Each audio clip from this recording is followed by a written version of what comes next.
कल्पना कीजिए, एक मेंढक इतना शक्तिशाली है कि वह छोटे डायनासोर को गिरा सकता है। एक साइंस फिक्शन फिल्म की तरह लगता है, सही है ना? लेकिन बीलजेबुफो, जिसे शैतान मेंढक भी कहा जाता है, एक असली प्रागैतिहासिक शिकारी था। यह विशाल बख्तरबंद उभयचर लगभग 70 मिलियन वर्ष पहले रहता था।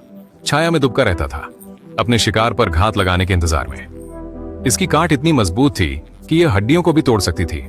यह आज के मेंढकों की तरह नहीं था, लेकिन यह दैत्याकार मेंढक डायनासोरों के शासित दुनिया में कैसे जीवित रहा और इसके विलुप्त होने का कारण क्या था?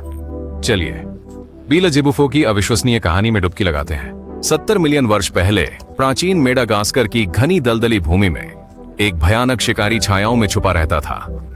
यह था बीलजेबुफो, जिसे डेविल फ्रॉग भी कहा जाता है, जो किसी भी मेंढक जैसा नहीं था जिसे हम आज देखते हैं। इसके आधुनिक, छोटे और निरापद संबंधियों के विपरीत बीलजेबुफो एक विशालकाय था, जो लगभग 16 इंच लंबा और लगभग 4.5 पाउंड वजनी था। लेकिन जो इसे वास्तव में अलग बनाता था वह था इसकी जबरदस्त काटने की ताकत, जो हड्डियों को कुचलने और छोटे डायनासोर को भी गिराने के लिए पर्याप्त थी।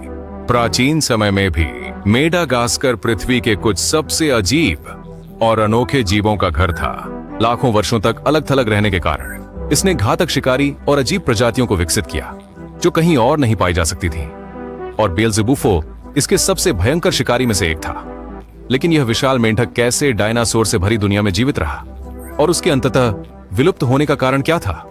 आइए इस रहस्य को उजागर करें। बीलजेबुफो, शैतान मेंढक, कोई साधारण उभयचर नहीं था। यह 16 इंच तक लंबा और लगभग 4.5 पाउंड वजन तक बढ़ सकता था। यह एक बीज बॉल जितना बड़ा था और अब तक की सबसे बड़ी मेंढक प्रजाति थी। लेकिन इसका आकार ही इसका एकमात्र डरावना गुण नहीं था। इस प्राचीन जीव की काटने की शक्ति इतनी मजबूत थी कि यह हड्डियों को कुचल सकती थी, संभवतः छोटे डायनासोर के अंगों को भी तोड़ सकती थी। आज की मेंढकों के विपरीत, जो ज्यादातर कीड़े खाते हैं, बीलजेबुफो एक घात शिकारी था, जो घातक सटीकता से हमला करने से पहले धैर्यपूर्वक प्रतीक्षा करता था। इसके कवच युक्त शरीर और भयंकर जबड़ों ने इसे शैतान मेंढक नाम दिया, जो प्राचीन दुनिया का एक सच्चा भयावह स्वप्न था। प्रागैतिहासिक मेडागास्कर के छायादार दलदलों में एक छोटा डायनासोर पानी के किनारे के पास भटकता है। सतह के नीचे छिपे खतरे से अनजान, अचानक चटाक बिजली की गति से बीलजेबुफो वार करता है। इसके शक्तिशाली जबड़े हड्डियों को बड़ी ताकत से चूर चूर कर देते थे। आज की मेंढक जो कीड़ों पर जीते हैं, इसके विपरीत यह राक्षस छोटे जानवरों, यहां तक कि शिशु डायनासोरों को निशाना बनाता था। अपनी छलावरण और धैर्य का उपयोग करते हुए बीलजेबुफो एक श्रेष्ठ घात लगाकर शिकार करने वाला शिकारी था, जो बिना हिले डुले सही क्षण का इंतजार करता था। एक शक्तिशाली छलांग, एक हड्डी तोड़ने वाला काट, और इसके शिकार की कोई संभावना नहीं थी।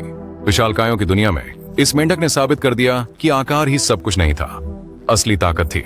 लाखों वर्षों तक बीलजेबुफो मेडागास्कर के दलदलों में राजा था, लेकिन यह विशाल शिकारी भी विलुप्ति से नहीं बच सका। जैसे जैसे जलवायु बदली, उसके एक बार फलते फूलते आर्द्र भूमि सूखने लगे, जिससे जीवित रहना कठिन हो गया।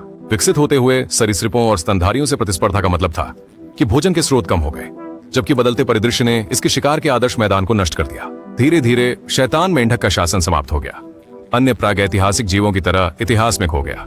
लेकिन इसके जीवाश्मित अवशेष एक ऐसी शिकारी की कहानी बताते हैं जो अन्य किसी से भिन्न था। एक मेंढक इतना शक्तिशाली जिसने कभी डायनासोर का शिकार किया था। यद्यपि विलुप्त हो चुका है, बीलजेबुफो अभी भी अपनी भयानक विरासत के साथ प्रागैतिहासिक अतीत में मंडराता है। क्या बीलजेबुफो के दूर के रिश्तेदार अभी भी जंगली में छुपे हो सकते हैं? जबकि कोई भी आधुनिक मेंढक इसके विशाल आकार से मेल नहीं खाता। वैज्ञानिक मानते हैं कि इसके सबसे करीबी जीवित रिश्तेदार दक्षिणी अमेरिका के सींग वाले मेंढक हैं, जो अपनी चौड़ी मुंह और मजबूत काट के लिए जाने जाते हैं। हालांकि मेडागास्कर के दूरस्थ दलदल और घने जंगल अभी भी रहस्यों को छिपाए हुए हैं। क्या वहां कोई अनदेखा विशाल उभयचर छुपा हो सकता है? कुछ शोधकर्ता सोचते हैं कि क्या समान प्रजातियों के जीवाश्म अभी भी खोजे जाने बाकी हैं। हालांकि डेविल फ्रॉग खुद अब नहीं है, लेकिन इसकी विरासत अब भी जीवित है। यह हमें याद दिलाती है कि प्रकृति के सबसे डरावने शिकारी हमेशा सबसे बड़े नहीं होते। कभी कभी उनके पास बस सबसे घातक दंश होता है। एक मेंढक जो डायनासोर का शिकार करता था, कौन इसे मानता? बीलजेबुफो यह साबित करता है कि प्रागैतिहासिक शिकारी सभी आकार और प्रकार के होते थे। लेकिन अगर एक विशाल हड्डी चबाने वाला मेंढक कभी पृथ्वी पर घूमता था, तो कौन से अन्य भयावह जीव अब तक खोजे नहीं गए?